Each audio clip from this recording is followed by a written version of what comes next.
నమస్తే, welcome to whistle.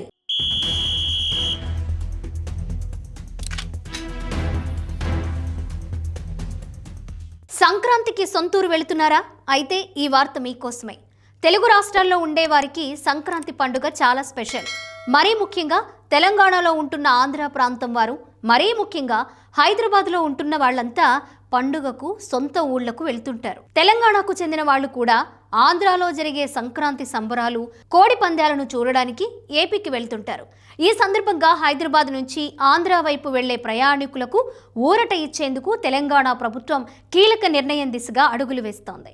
పండుగ సమయంలో అత్యంత రద్దీగా ఉండే హైదరాబాద్ విజయవాడ జాతీయ రహదారిపై 3-4 రోజుల పాటు టోల్ వసూళ్లను నిలిపివేయాలని రాష్ట్ర రోడ్డు భవనాల శాఖ మంత్రి కోమటిరెడ్డి వెంకటరెడ్డి భావిస్తున్నట్లు తెలుస్తోంది. దీనికి సంబంధించి కేంద్ర రవాణా శాఖ మంత్రి నితీష్ గడ్కరీకి జాతీయ రహదారుల ప్రాధికార సంస్థ NHAIకు లేఖ రాయాలని నిర్ణయించారు. ప్రతి ఏటా సంక్రాంతికి హైదరాబాద్ విజయవాడ మధ్య ఉన్న పంతంగి, కొర్లపహాడ్, చిల్లకల్లు టోల్ ప్లాజాల వద్ద వాహనాలు కిలోమీటర్ల మేర బారులు తీరుతుంటాయి. ఫాస్టాగ్ ఉన్నప్పటికీ లక్షల సంఖ్యలో వాహనాలు రావడంతో గంటల తరబడి నిరీక్షించాల్సి వస్తోంది. ప్రస్తుతం ఈ హైవేపై ఫ్లైఓవర్లు, అండర్ పాస్లు విస్తరణ పనులు జరుగుతుండటంతో ట్రాఫిక్ సమస్య మరింత తీవ్రమయ్యే అవకాశం ఉంది.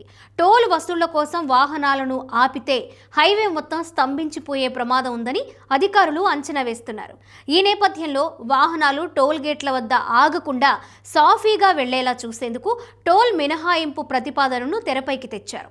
ఈ అంశంపై చర్చించేందుకు సచివాలయంలో ఉమ్మడి నల్గొండ జిల్లా కలెక్టర్లు, పోలీస్, R&B అధికారులతో మంత్రి ఉన్నత స్థాయి సమీక్ష నిర్వహించారు. కేంద్రం గనుక ఈ ప్రతిపాదనకు సానుకూలంగా స్పందిస్తే ఈసారి సంక్రాంతి ప్రయాణం ప్రజలకు ఎంతో సౌకర్యవంతంగా మారనుంది. అయితే తెలంగాణ ప్రభుత్వం తెలుగు ప్రజలకు మేలు చేసే విధంగా పండుగ సమయంలో ట్రాఫిక్ సమస్యలను తొలగించేందుకు ఇలాంటి నిర్ణయం తీసుకోవడం శుభ పరిణామంగా చూస్తున్నారు.